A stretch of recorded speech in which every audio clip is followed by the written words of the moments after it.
All right. Okay. Well, thank you everyone for coming. So today we have Picheny, and so he's the director at Secondmind. He's actually he works with Henry Moss used to work with him at Secondmind. And I asked him to talk and talk to us about Bayesian optimization as well. And he's going to talk about high throughput Bayesian optimization. As you can see, I think this is a topic that there's been quite a few discussions, and many people here have talked about. So first of all, thanks a lot for coming and agreeing to give it. Thanks for inviting me, and thanks for being here. Yes, so this is the Bayesian optimization week, as I recall. You will start posting again earlier this week, so you'll be experts by the end of this day, hopefully. Yes, today's talk was extending Bayesian optimization to some domains for which it's not comfortable. Maybe I'll start with presenting briefly Secondmind. So we're a startup in Cambridge down on Field Road. Started about 6 years ago. It was called Polar.io in terms of Gaussian Process models. But then now we're more focused on Bayesian optimization for the automotive industry. And we do have an opening position for researcher in Bayesian optimization. So this is about what we've done for the past 3 years. One of the things we've done at Secondmind for the past 3 years with a bunch of authors, including Hernandez-Lobato, and others were at Secondmind at the time. Some of them are still there, some of them are gone. But maybe I'll start with recalling what is Bayesian optimization. Maybe I'll ask you, is any of this not entirely clear to you? Now is the right time to take 5 minutes to make sure you're happy with Bayesian optimization, because then I will go deeper into some part of it. I think a quick recap is a good idea. Quick recap. All right. So you can frame this as one such active learning. So it's data-driven optimization. So when you do it, you collect some initial data using an environment. This is space within design. So when you think about optimization as looking for the best option, you start by triangle, check 3 random options, diverse ones, out of which you build a model, but you like to keep models without for the problem. Once we have this, we use the Gaussian process model to guide further experiments. We have this feedback loop where the model tells us what to collect next. What is what data from the model of it, the model of dates, forecast, and when you do this into your subjective happy, subjective happy means that you adjust your budget. You can draw it in the finite model and you find the recommendation. So how to do this is typically we have a GP model that's based on directions. We should start using model here, it's based on 6 directions. It's a probabilistic model, so you know that it doesn't know, which is really, really important to be based on directions. Actually, what we have learned. We transform this into a decoupled function, an application function that gives a value to each potential value. There is an application function that tells that based on what I'm seeing here, if I would minimize this function, this is the plate that is most important. It looks like it will be low value and that the highest value.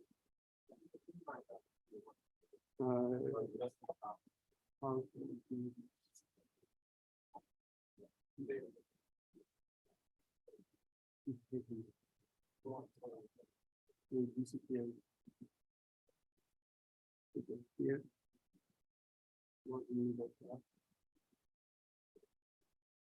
Okay. I'm going to give it one second.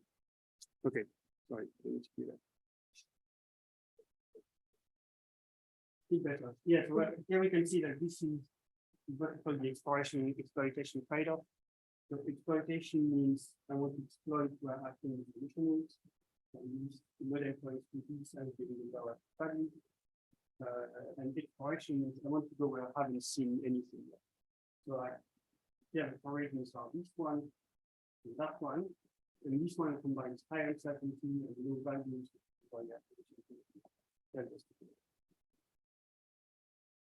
Okay. So what I like to talk about is like comfort zone. So I don't know if you're optimization people or more quantitative people, but if you do optimization, there's no Freiden's theorem that says something and then we interpret it in a very different way. But it still works. I mean, there's no single winner. You can't have an algorithm that's best for all of the problems. So Bayesian optimization is very, very good on a very, very narrow set of problems.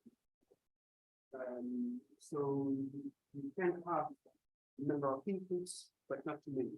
1 to 10 is the good. 10 to 20 is okay. More than 20, you could high dimensional optimization in the Bayesian optimization world.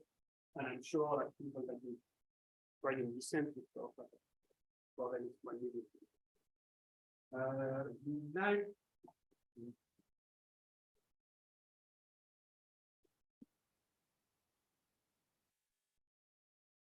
I think we need to join again. I'm sorry. okay, I got disconnected from the meeting. Yeah. Okay, let's do it again. Sorry about that.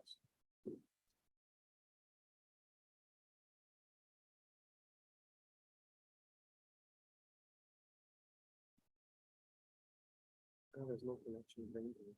No.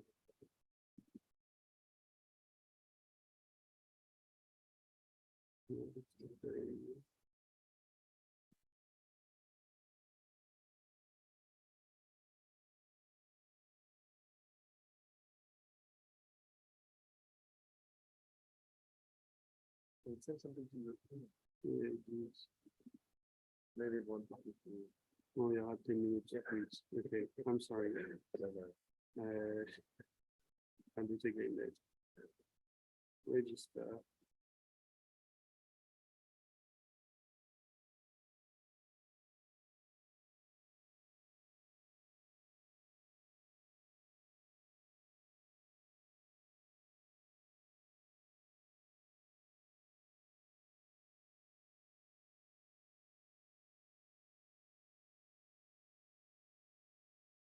I'll make sure I can confirm. It gives people time to digest.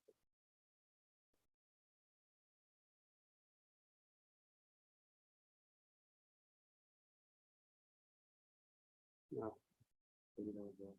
Yeah, I got a new one that doesn't. Okay, very good. Okay, we're back on track. Now Zoom showing.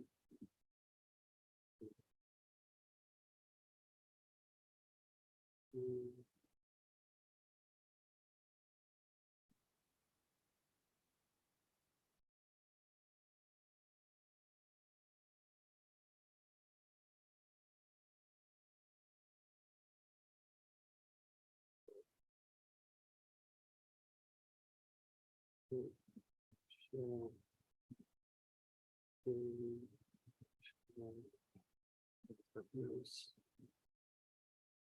Back to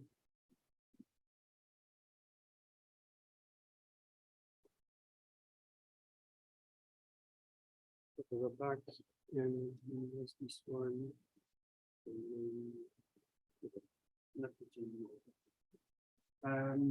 Where was I? Okay, so composite. So few number of inputs, so moderately multi-direction outputs. It works quite well when in multi-objection particles, of the places where I to shine, or when you have like one of the two people kind that one.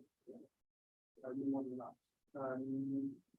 It's best when you have no direction noise. In terms of work, you're in noisy implementation setting, but nothing. And what's when you talk about the composite number of data points, it's really data efficient, which means when you have like very, very expensive problems, which are really just to get about it, like this is what it shines because it can deliver results when it are really perfect, like saying evaluation. But the time is about when you reach 1,000 points, they become really, really slow. And you get and the question of the observation time, the longer the better, it's why it shines. So when you have longer observation time, you need like 2 data points.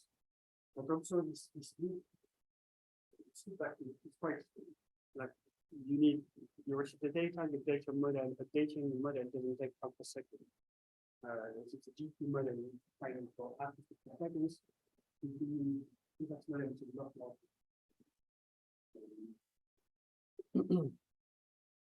Okay. And maybe like what motivating this for, like what we're doing at Secondmind.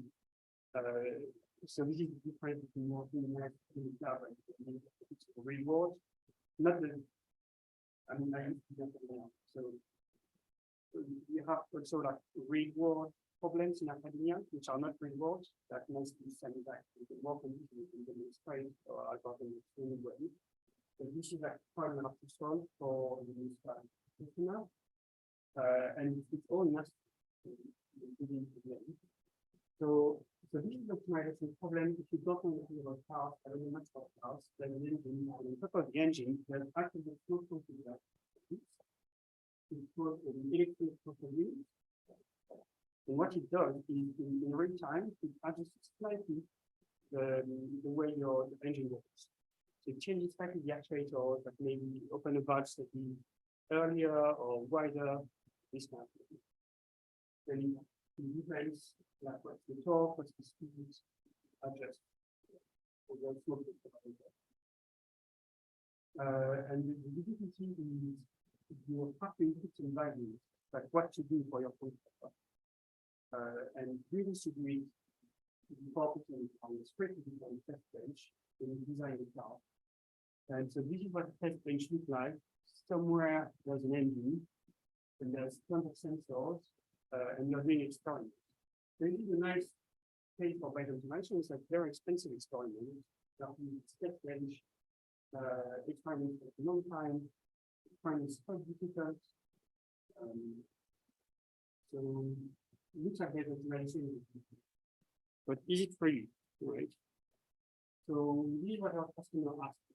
We want to find some tunings for the species. There are about like 6 to 10 things to tune. So input space is fine. Output space is inherent.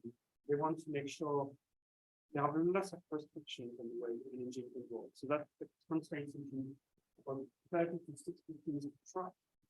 And that can be a constraints that I don't want my emissions to be higher than these. I don't want my NUC level to be higher than that. I don't want noise. So there are lots of things. Next thing I think is not like an implementation problem, is that they want to find a lookup table. So for different operating points, they want a solution to an optimization problem. You could say it's like 100 optimization problem once, but they are all connected. So we can contextual optimization with the family with the cloud. And basically we're looking for a set where there is symmetry. And noise is absolutely huge in this problem. You measure what happens in the production engine. That's what are you measure. And now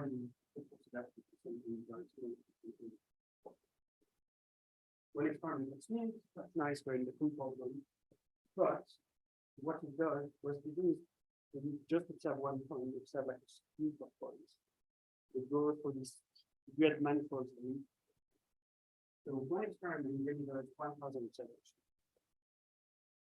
And they want to do this for like a day or two, and the project is in the middle of installation. And this is where we get stuck with Bayesian optimization and even so we find methods that stay really well with data that are relatively quick in minutes. It's not that long. You can't take 2 hours to decide what to do next. If it takes minutes, you have to take minutes to choose that. And finally, it's something that needs to be robust. It's going to be in production and in life system. It can't blow up and says like Shakespeare also. So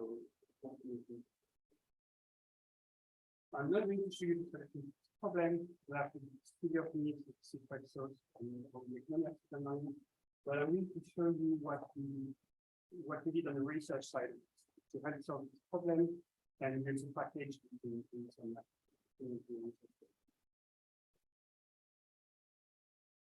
Okay, so we call it scaling up Bayesian optimization. It's scaling up Bayesian optimization with respect to the number of data we can acquire. Okay, so why does Bayesian optimization not scale? Well, if you do Bayesian optimization with vanilla one, if you use Gaussian process, there are a number of talks about Gaussian processes. You know that big variance matrix in the middle and least variance matrix at the size of the data size. So if you have 1,000 data points, you have to invert 1,000 by inputting a matrix. And that's pretty close to that. So it becomes very expensive when you reach 1,000. It's not for a carbon, you can push it to 5,000, 10,000, which are probably even more. But it also gets really, really slow.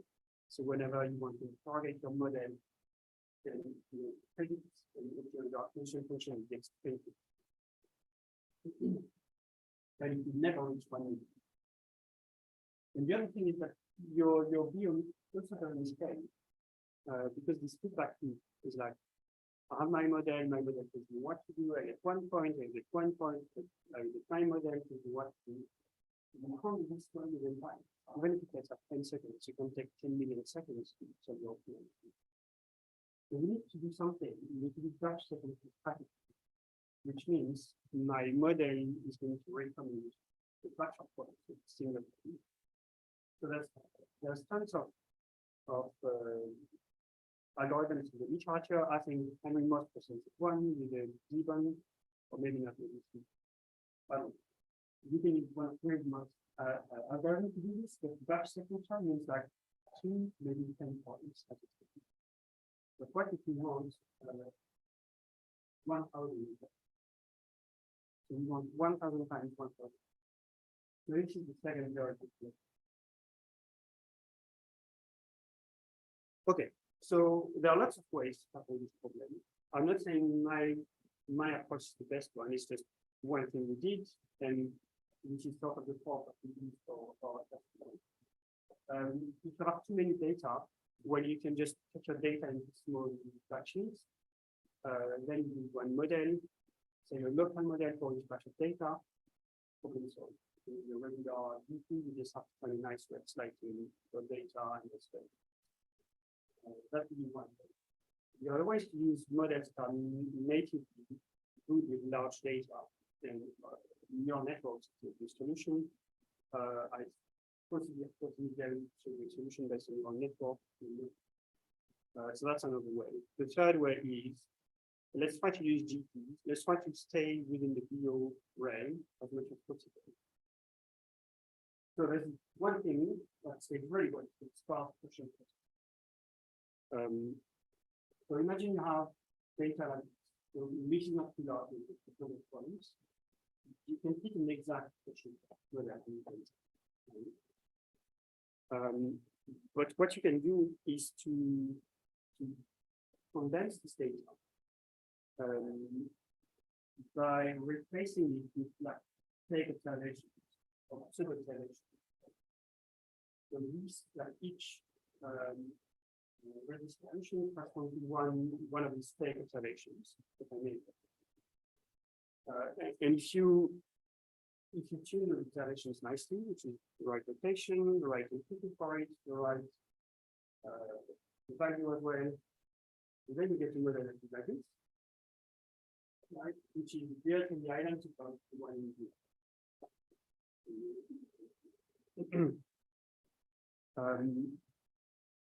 So I can't give you a lecture on sparse GPs that take a few hours. I'm not an expert in those, but so if you know already, I'm not telling you if you don't, just remember that basically predictive equations are like a regular GP, but instead of functioning off the data, functioning on the state data to make and the practice to optimize state data values such that you will get the model in red that as possible the model in red.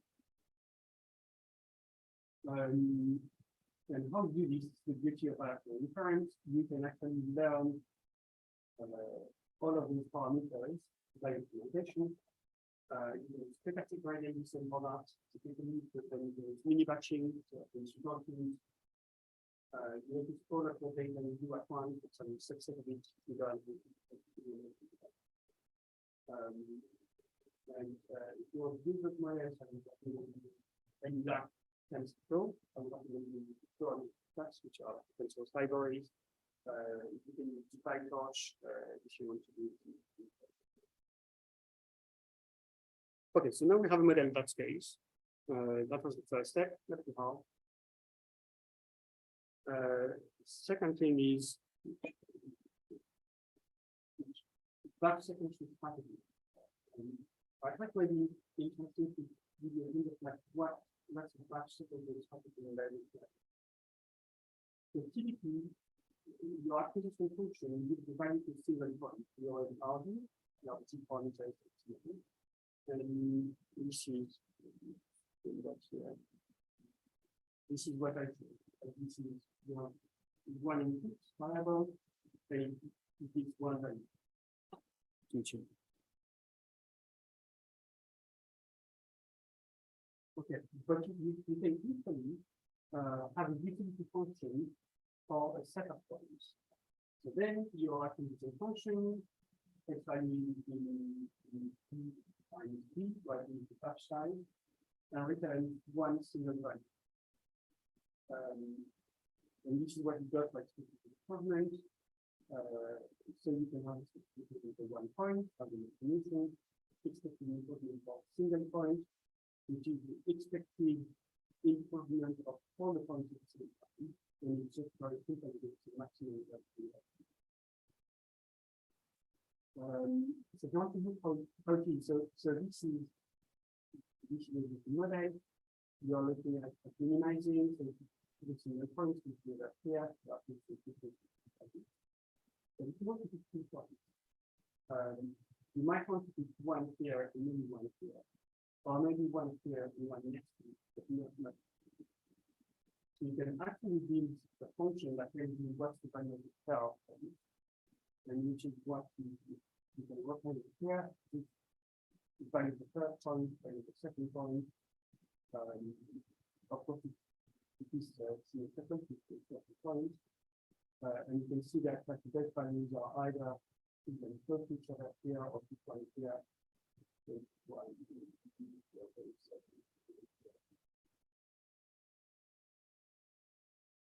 Okay. But all in all, this doesn't work for us. The main reason is then you're going to optimize this acquisition function. So if you do 1,000, then you have an optimization problem, which is in that way. And on top of that, the multi-point acquisition functions are usually expensive to compute in themselves. So you just be waiting. Another approach of batch packaging is like things optimizing them, like all the batch of points is too expensive. You're going to build it one at a time. So first with 1 point. You're not evaluating yet in your test picture. I know that you need one then 1 point. And to make sure you don't pick the same point all the time, the data acquisition. So this is an expression of the local optimization approach. So this is your acquisition function. You pick the first point. And then you want to pick the second point. Intuitively, you want to pick here, right? Like in the place that it's interesting, but not because it's here. So the local optimization, well, that's exactly what it says. You locally optimize your acquisition. So you want to choose this point to make sure it's going back. So this is the updated one. You pick the second point, and your batch. Update again, so you have a new penalty, so you pick the third one. And you can see how I can iterate on this until I have large batch. So also really nice. Really nice if you the batch is small, but you can do this 1,000 times either. It's way. And this question system, I have no idea how it would work with my calculations. It's probably going to break them. So that brings us to one solution that happens, which is Thompson sum. I think Henry explained to you, but maybe have a refresher. So Thompson sum, as a general algorithm, is something according to the distribution of the minimizer. So I want my next point to be according to the probability that of the minimizer, which is nearly impossible to get in first form. It's impossible for but equivalently, what you could do is take one sample of the DDE and find the minimizer, and that minimizer is sampled according to the distribution of the minimizer. So we turn an impractical problem into something fairly simple. You take one sample row of the DDE, minimize it here and that one. And this is perfectly scalable. But once so you give your batch completely in parallel, what you need to do is to take the samples and have those samples to optimize them independently. And it's very, very simple. And stick and something can be used, that speed, it's the same path to sample 1 or 1.2. So these GPUs for full scalability, and then you have something like 3D scale can be used. Current of the case is this algorithm can improve to have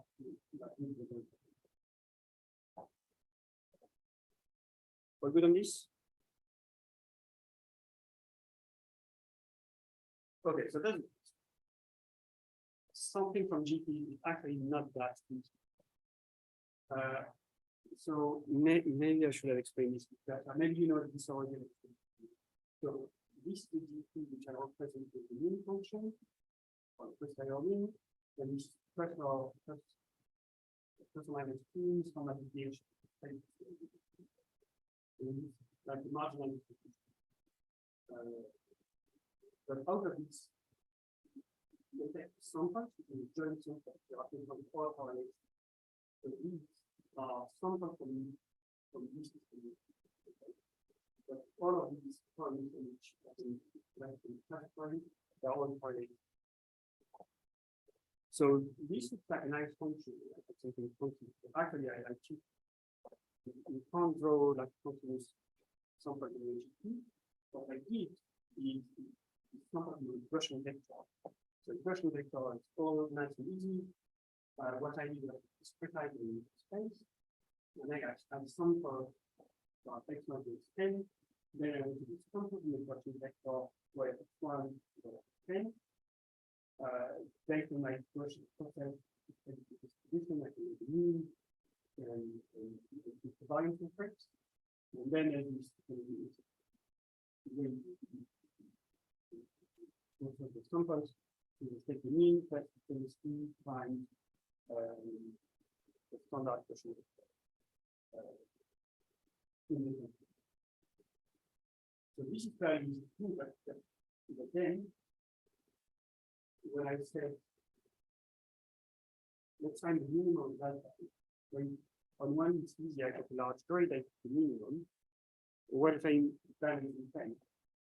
I just found 1 billion. So this doesn't scale at all. And on top of that, on the side, like this, like something this, where you need this composition, so you have a cubic cut in the number of locations in the calculation. So your stack again is 1,000, 10,000 values. So if you're in dimension 10, you're looking at minimum of your sample about 10,000 locations, will be nowhere near the actual minimum. So the trick is, instead of doing exact something about Gaussian vectors, to specify your input space, we can specify the variance. you take the finite approximation of the kernel and release, then you can get approximate something that you find continuity. So I don't want to go into details. This is based on the Bochner's theorem, stationary kernels this way. And then it's very easy to sample from the Gaussian process. There's a trick, you have to use the right combination, otherwise you have something like the variance variation, but your samples are quite a poor approximation of your first samples. I invite you to read the paper, which actually about how to do this, say that use this kind of combination. This is how it looks like. So this is an exact GP based on 1,000 observations all day freelance. And you get something to the solution. This is what you use to use sparse percent based on the inducing points and use the nice effect. So you can see the samples are quite nice. So you can see this frequency here, the polynomial works well, and this is if you don't pay attention to what you're doing, you just prepare your panel and you find one equations, you get samples that are actually really bad.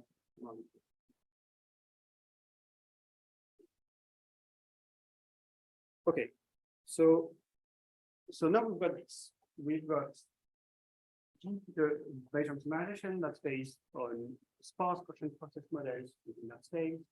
It's based on Thompson sampling that allows us to have large batches. And this Thompson sampling uses approximate samples that allow us to scale with dimension in the equation. So the first thing we did is like, is this just terrible heuristic that breaks all the time? So we did the theoretical analysis. I invest in regret bounds. Let's skip this slide or good to have. Okay. So the way you measure performance in optimization means, well, there's the truth, there's the solution of your problem, and there's like whatever you recognize, and how far are you, and that's called the regret. So the simple regret is just different between whatever you found and true solution of the problem. So not in distance between solutions, but in distance between formats. So this is simple regret, and you can also look at the inactive one, which is like the sum of the things you've lost to product. Okay, and what's really good with Bayesian optimization is that this very important data for us that actually gives the regret bound for Bayesian optimization. It's not based on something or expecting improvement, based on another one, so it's wrong. It's basically what's the same. And there is some nice reason for regret, depending on which kernel you have. So you have a decay of the regret. That depends on basically how smooth it is.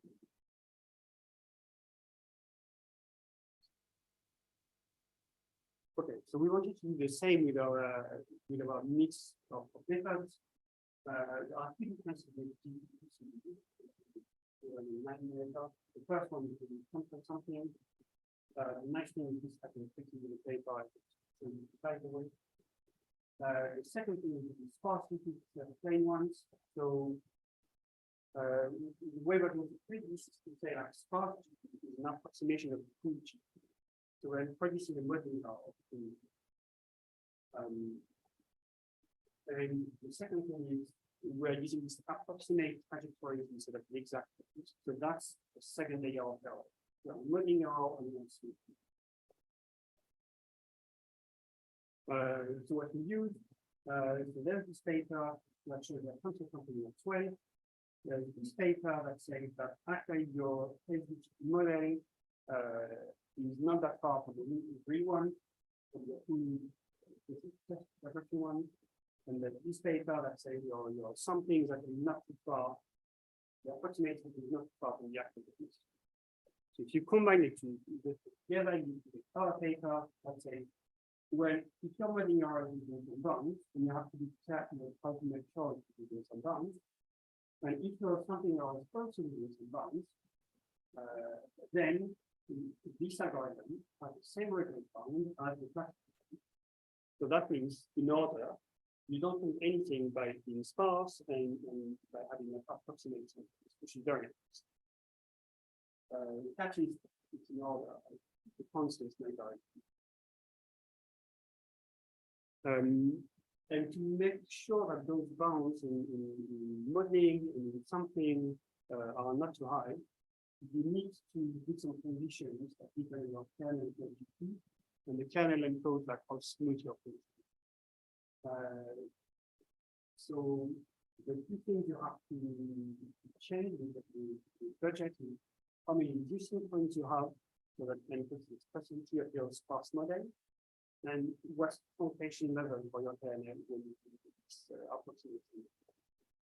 So you have to let both inducing points and computation level grow in time. The more data you have, the larger you need more terms in your kernel, then you need more terms in your inducing. If you follow like these rules, then you can write one. So I'm trying to release the data. I'm not mentioning the regulate bond. So this is not practical analysis. It's actually not related to any practical algorithm. It's very classical when you do regulate bonds. Because so many values with identity position for your kernel. In general, you don't have access to this, you have access to other kinds of positions that can be eigenvalues.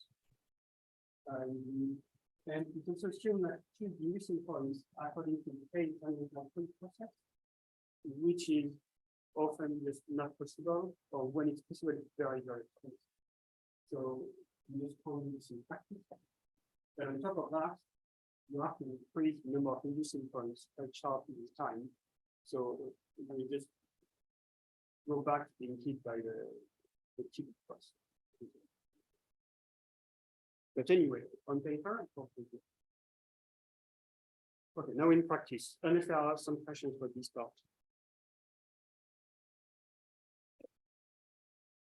You mentioned one of your caveats was if you choose the kernel correctly.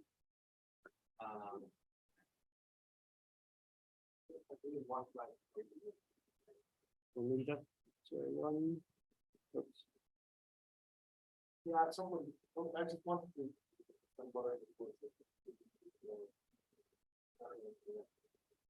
You mentioned that the bound was the same. But the regret bound was the same. Yes, so it's not a question of kernel, but how do you do with the approximation of it? Sorry, it's like this is your kernel and you make some approximation of it. And I mean, the larger the I, the more the closer you get to the actual kernel value. So you have to make sure you don't go too much enough there. And you have to keep this number of terms growing. Which sort of makes sense in DDE, like at first, it can be like quite bad at large errors, and you still get approximating where you want to be, and with more time, you want to get closer to the solution, you have to be more accurate.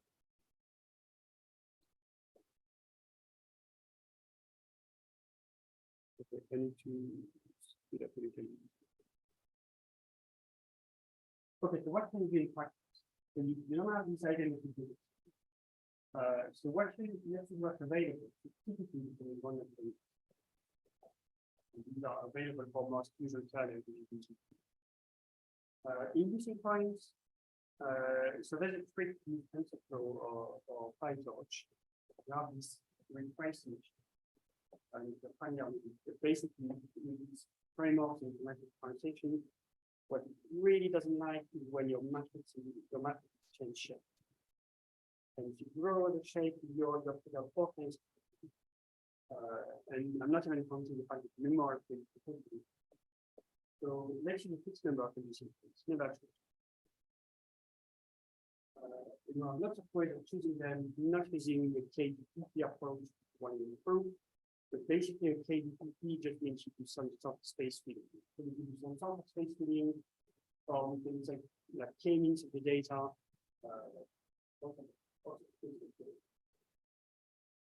The first, let's look at work time. In black, it's the exact GP. This is the left scale, right? So, boom, the first, you respond to anything, and the PS, or algorithm, the cost is constant, and the cost depends on how many inducing points you have. Two, like 100, the G, 250, the cost is cubic, the number of inducing points. This is the performance. So regret is a function of number of variations. On some problems that are moderately like a 40 dimensions, quite a lot of lines. So those three guys are the regular visualization, prevention, and so it works quite nice, it's like early on. And these are variants. So on this one, I can use quite a lot of them. Not unsurprising, this is not population. Even if the work bonds say that the work bonds are quite good. But we can see clearly that we can get more regrets by pushing on the regression while regularly. And in some cases, it's just like you, and then you get it. What you can see as well is that if you give the wrong variance algorithm, that it goes really bad. And this is the point. So there's something, and this something is how you choose your inducing points. So those inducing points, as I said earlier, is one way of like condensing your information, summarizing your information, containing your data. So this is a sparse model based on 4 inducing points, and the data are the green properties here. So it's not too bad, the model to factor globally a function value. But locally, the forensics want to minimize this function, it just doesn't exceed the local minima. So we use perfectly useless for optimization. If we were able to choose these missing points in a nicer way, and what I mean by that is we're optimizing the value here, which optimizing the location. If we're able to put this point here, and this one is useless here, we push it here instead. Then we get a model that actually has local accuracy where it matters. So this is again an exploratory trade-off, but at the modeling level. So we want, ideally, we want a model that is very good globally and locally at the same time. But we just transport it. So simply summarizing with inducing points, we choose these inducing points with a trade-off. We want a little bit of global accuracy just to make sure we don't go back to the storage. And then we want some local accuracy to be able to dig deeper and get better regret locally. So that's the idea. Running out of time, so maybe I'll skip this. I'll just go there. So one nice way to choose inducing points is using something inspired from DDE. So determinate standpoint processes are just like as a recursion tool. So you want points far away from each other. And for global accuracy, this is what you want. You want your inducing points to be far away from each other. And it gives you a nice global fit for that. And one way to generate this is to do like a fake GP model without any privation, and you maximize the variance function. And that gives you the maximum a posteriori of the GP. And eventually, when you get points of the map of the GP, that is the space to it. You start with this model, the nice model, you take the maximizer of the variance, you can anywhere like here, and then you maximize the variance again of this model, and you can here, maximize the variance of this model, you can go in the middle, and again, and you can see how that constructs a sequence of points that are far away from each other. So this is the GPT-11. of course, it's very trivial in one dimension. You have to imagine it in larger dimensions, so it definitely makes a bit more sense. So the trick to use is that you can add, it's very, very simple trait in practice. You can add a quality function to what I just showed. So instead of just looking for the variance, you can look at the variance times the quality function. And you just use this quality function to say, like, don't go where the function is really bad and go where the function is really good. Just this. So we're minimizing. So if your value is the worst value you have seen, the maximum one, then your concentration is 0. If you're as far away as you can, then your concentration is 0. And what you take with this is something like this. So this is a lot of points in the physical function. It has two values in the question price the one here. So if you do the GPR model, and then you take the expected improvement of this model, and you zoom in here. So this is a very nice way for us to see if our models are actually able to capture the local uncertainty and local accuracy.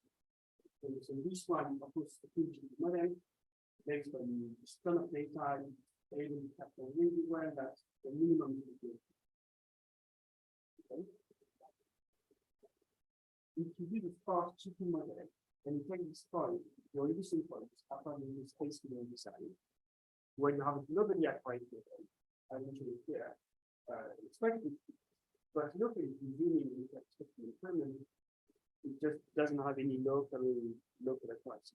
So you're going to send it different way. And with our like weighted GPT approach, the way you choose the inducing points is something like here. So there's some level of global coverage, a lot more coverage along the value, and you put it in the middle. And if you build a sparse GPT model, that can go to inducing points. You get an expected improvement that's quite a lot nice.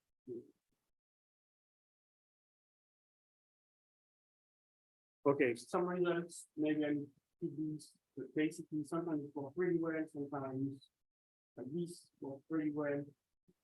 You have in black the regular vanilla optimization, and this is F, just as with the train, if it is 40, 34. Sometimes the pattern doesn't make much difference, so I think it's equal to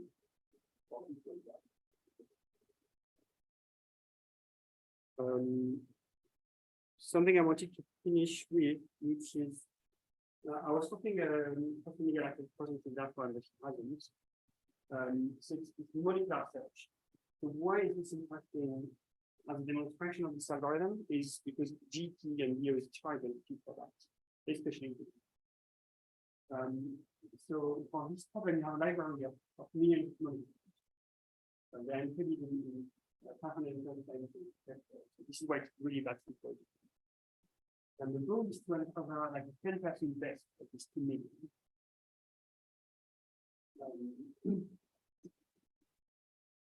So you need stable analysis. Skipping this, but basically you don't need too many steps.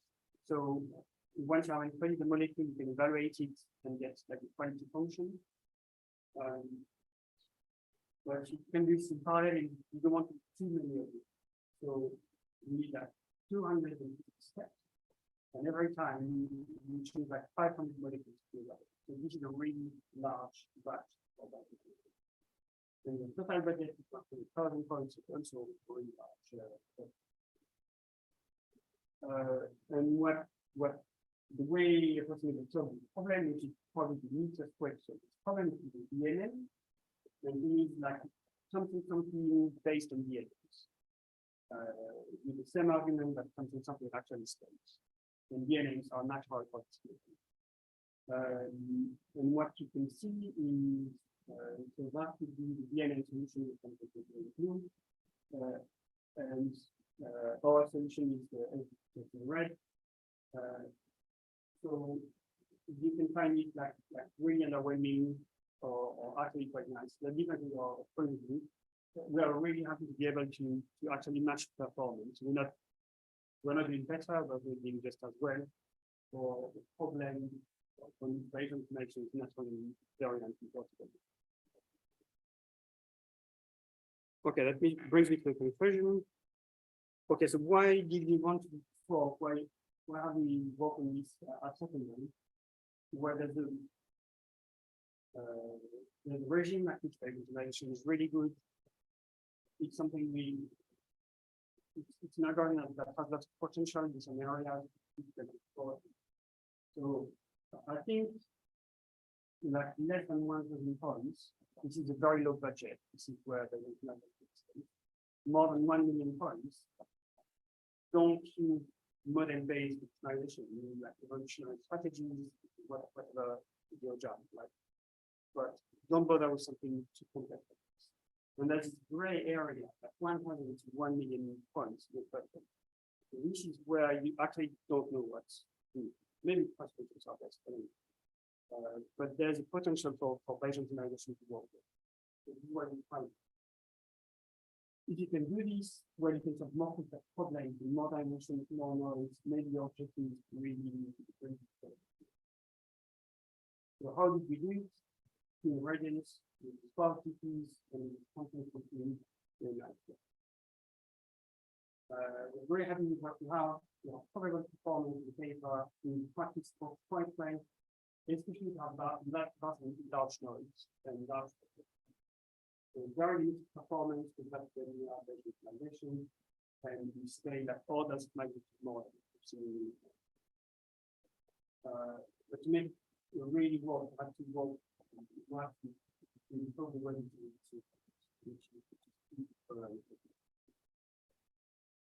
And maybe as an opening, what I like about this is the framework is quite flexible.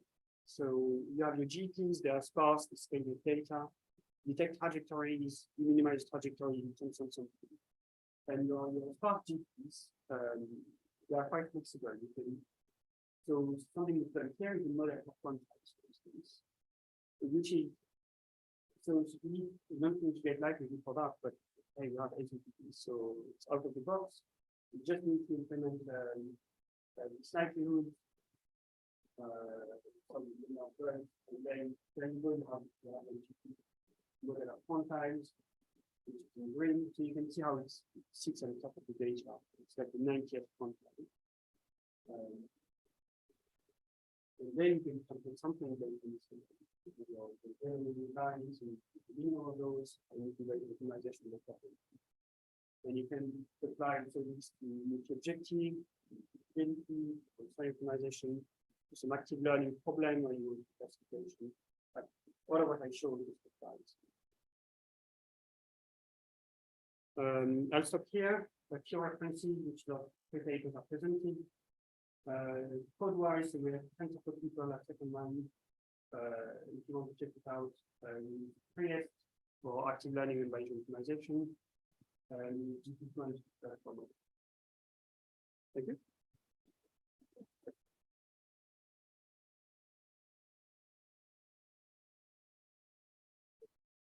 Okay.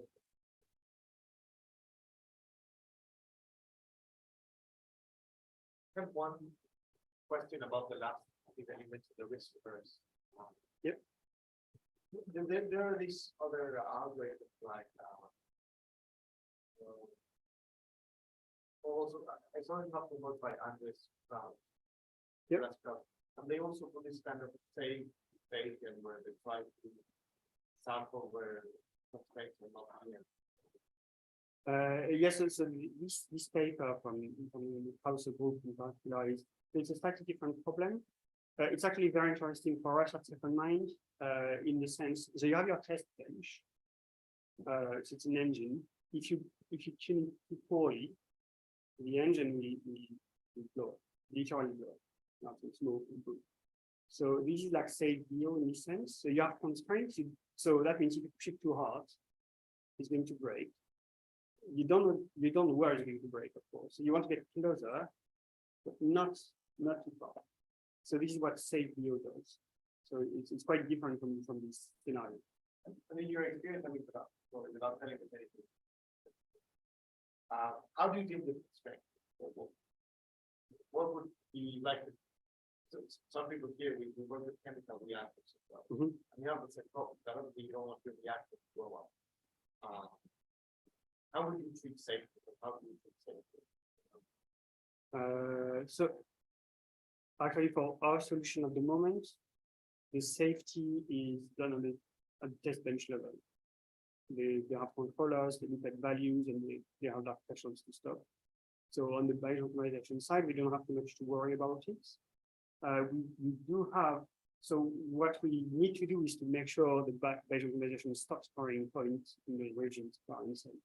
So we need to learn where to stop. So we have a classifier that says like, okay, don't go farther than that. And you can use GPs or your favorite classifier for that. We use GPs. You do like a constraint optimization or Yes, it's a constraint optimization. We have about 30 constraints plus these classifier constraints.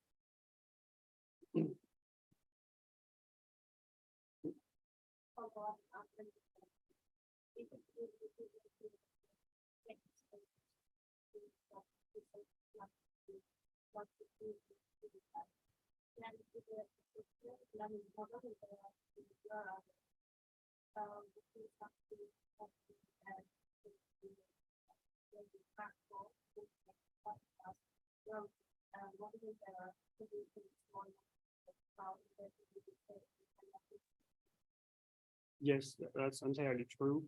I would say that the recipe for the solution is the same as when I presented, is make sure you're locally accurate. Right? And look, so your classification only needs to be accurate near the border. So we actually have an extension of this like inducing point allocation to the classification phase. So if you put your inducing points close to the border, then you're sort of safe up to a point, of course. I have one more question before if that might be. So I think Secondmind is very well known in the Bayesian, quite famous in the Bayesian. What do you look for in people going? What kind of profile do you look for? For people who want to go into the space, what would you recommend? Yeah, so I think we're a bit of an unusual company because every job you find has a trade-off. So I used to be a researcher in the French Institute. I had complete freedom over what I do. By complete, I mean absolutely complete. I didn't report to anyone. So you have complete freedom. And if you work at Amazon, you work as a researcher, you work on projects all the time, and your research is conducted by students during the summer. At Secondmind, we have like a halfway kind of thing. So we spend half of our time working on customer problem and half our time working on like sort of academic research. But with a twist, it's like, it doesn't need to be applied directly, but it has to be something we could apply in the future. Yeah, so the kind of profile we're looking for are these kind of people that are happy to be problem solvers. So if you have a problem from a customer, hopefully, if we're lucky, so everyone thinks we're unlucky, except the researchers, it's a challenging one. So you need to invent a new solution, you need to innovate. So we're happy, but makes it more difficult. So you have to be happy doing problem solving, and the rest of the time you have time to do research, sort of guided toward like large areas where we need to be helpful in the future. Then you look only for post PhD level or also? So we have placement programs for PhD students.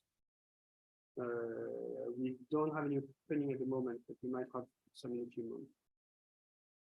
And yeah, at the moment we have one opening position for a researcher. So basically to replace Henry Moss. So if you want to be the new Henry Moss.